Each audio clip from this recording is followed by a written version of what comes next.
한국경제신문. 올해도 집값 상승 결론 내놓고 꼭꼭 숨긴 국채연구원. 본 기사의 내용은 한국경제신문 윤지원, 이지용 기자의 기사 내용입니다. 솔로몬 스토어의 신현기입니다. 본 내용이 좋다고 생각되시면 구독과 좋아요 눌러주시면 저에게 많은 격려와 힘이 되어 좀 더 좋은 내용으로 보답하겠습니다. 올해도 집값 상승 결론 내놓고 꼭꼭 숨긴 국채연구원. 세수 산정 자료로 조세현 제출 정부 눈치 보다가 비공개 처리. 올해도 집값 상승 전망. 국채연구기관에서 올해도 집값이 상승할 것이라는 전망치를 내놓은 것으로 확인됐다.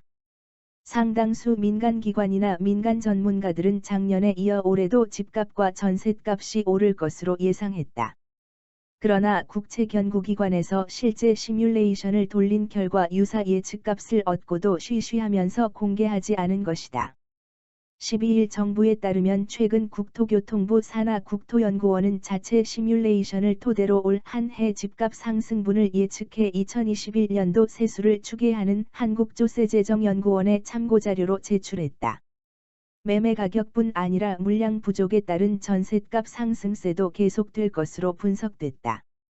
기획재정부 요청에 따라 조세재정연구원은 이 같은 예측값을 취합해 올 한 해 세수를 전망했다. 주된 집값 상승 요인으로는 국내 총생산, GDP, 회복, 재개발 재건축 등에 따른 기존 주택 멸실 등이 꼽혔다. 연구원 관계자는 금리 인상에 따른 집값 안정 효과를 감안해도 올해 상승률이 여전히 플러스로 수렴할 것이라며 상승률이 1에서 3%에 이를 것이라는 분석이 많다고 말했다. 국내 연구기관 중 제대로 된 부동산 가격 예측 모델을 갖춘 곳은 공공부문에서 국채연구기관인 국토연구원, 한국부동산원, 민간에서는 주택산업연구원 등이 꼽힌다. 주택산업연구원은 올해 집값을 1.5% 상승으로, 한국건설산업연구원은 0.5% 하락으로 예측했다. 집값 전망 때마다 정부 눈치를 살피느라 보수적이었던 국채연구원마저 집값 상승을 예상한 것은 종합부동산세, 양도소득세 중과 등 규제 일변도 정책이 공급 부족에 따른 집값 상승 압력을 누르기에는 역부족이라는 것을 방증한다. 국토연구원은 이 같은 전망치를 연초에 수립했지만 대외적으로 공개하지 않고 있다. 주무 부처인 국토부 등 정부 눈치를 보며 상승 전망을 내놓지 못했다는 해석이 나온다. 김소영 서울대 경제학과 교수는 늘어난 보유세 부담은 전 월세 가격이나 매매 가격으로 전가될 뿐이라며 유동성은 많이 풀려 있는데 정책이 계속 바뀌니 집값 기대 심리가 안정화될 수 있겠느냐고 지적했다. 국채연마저 집값 오를 것 양도세 중과로 매물잠김 인정한 셈. 국토연 예년과 다르게 보고서 비공개. 6월부터 다주택자 10% 피중과 당초 목적은 매물 유도였는데 반대 결과 초래될 것으로 전망세 부담 전가 전셋값 오를 수요. 종부세율 인상 갱신제 얽혀 한 주택 서민들만 피해보는데 거래세 완화는 감감무소식 전문가 양도세 파격 인하를 다음 달 다주택자 양도소득세 중과세율 인상을 앞두고 부동산 투자를 고민하는 시민이 12일 양도세 상담 안내 문구가 붙어 있는 서울 잠실의 한 부동산 중개업소로 들어가고 있다. 한주형 기자. 서울 지역 집값이 올해도 오를 것이라는 국토연구원 전망이 주목받는 것은 일부 민간 연구기관들은 되레 하락세를 점치는 데 상승할 것을 예측했기 때문이다.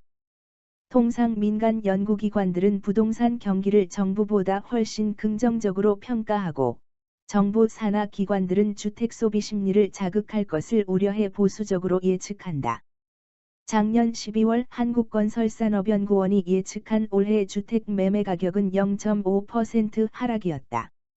주택산업연구원도 같은 시기 내놓은 2021년 주택시장 전망 보고서에서 내년 전국 주택 매매 가격과 전셋값이 각각 1.5%, 3.1% 상승할 것이라고 전망했다.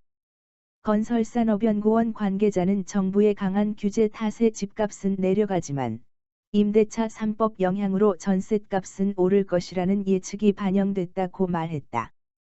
국토연구원의 경우 이로부터 2달 뒤인 올해 2월을 전후해 조사를 실시한 만큼 시차에 따른 시장 분위기 변화가 영향을 미쳤을 가능성이 있다. 매달 국토연구원이 유동성과 금리, 주택 수급 등 상황을 반영해 부동산 경기를 판단하는 지수로 개발한 K리메프도 작년 11월 이후 올 2월까지 대부분 하락세를 나타냈는데 3월에 상승세로 반전했다. 4월에는 더 큰 폭으로 상승세를 나타낼 것으로 보인다. 정부 눈치를 살펴야 하는 국채견고기관마저 올해 집값을 상승으로 예측한 것은 결국 갈수록 심해지는 매물 부족 현상 때문으로 보인다. 올해 아파트 입주 물량의 경우 예년 대비 큰 폭 감소가 예상되는 상황이다. 이 가운데 정부가 다주택자들의 매도를 유도하겠다며 내놓은 양도소득세 중과 종합부동산세 강화 등 각종 규제는 정작 제도 시행 이후 들의 매물을 사라지게 만드는 요인으로 작용할 가능성이 크기 때문이다. 정부는 작년 내놓은 70 부동산 대책을 통해 조정 대상 지역 내에 2채 이상 주택을 가진 다주택자의 양도세 중과세율을 10%포인트 높였다. 대신 실제 적용은 11개월 뒤로 미뤘다. 유예기간을 두면 양도세 중과세가 두려운 다주택자가 집을 내다 팔 것이라고 기대한 것이다. 그게 오는 6월 1일이다. 당시 홍남기 경제부총리 겸 기획재정부 장관을 비롯한 정부 관계자들은 1년 정도 마감 시한을 정해놓은 것이니 다주택자들은 그 안에 팔라는 것이라고 입을 모아 말했다. 다주택자들을 상대로 일종의 심리전을 건 것이다. 그러나 결과적으로 이런 정부 심리전은 전혀 통하지 않았다. 부동산 빅데이터 업체인 아실에 따르면 지난해 1에서 7월 서울 아파트 매물은 월 7만 건 수준. 그런데 정부의 7열 대책 이후 월간 3만에서 4만 건으로 매물이 뚝 줄었다. 박상원 유엔알 컨설팅 대표는 간단하다. 세금 부담뿐 아니라 임대차법 시행까지 겹치면서 2중 3중 규제에 엮이다 보니 팔고 싶어도 팔 수 없는 상황이 많다고 말했다. 특히 임대차 3법 중 작년 먼저 시행된 계약갱 신청구권의 경우 매물 잠김 현상을 심화시키는 이유 중 하나로 지목된다. 통상 두 주택자들이 주택을 처분하게 되면 세를 준 주택을 처분하고 본인이 현재 살고 있는 자가를 그대로 계속 보유해야 최대한 절세할 수 있는데 세를 준 주택을 팔려면 임차인의 계약갱 신청구권 행사가 걸림돌이 된다는 것이다. 홍 부총리가 경기도 의왕 집을 팔려고 계약을 했는데 임차인이 계약갱 신청구권을 행사하는 바람에 계약이 깨질 뻔한 사례가 대표적이다. 정부가 예고한 양도세 데드라인이 불과 보름 앞으로 다가왔지만 매물 상황은 변동이 없다. 서울 양천구 목동 한 공인중개사는 절세 매물은 거의 없다고 보면 된다며 지난달부터는 시장이 바뀐 후 재건축 기대감이 커지면서 호가는 시세 수준으로 부르고 급매물로 나오는 것도 별로 없어 거래가 이루어지지 않는 상태라고 말했다. 다주택자에게 엄포를 날리는 작전이 사실상 실패로 끝나면서 여당 내에서도 거래세는 내려야 하는 것 아니냐는 말이 나온다.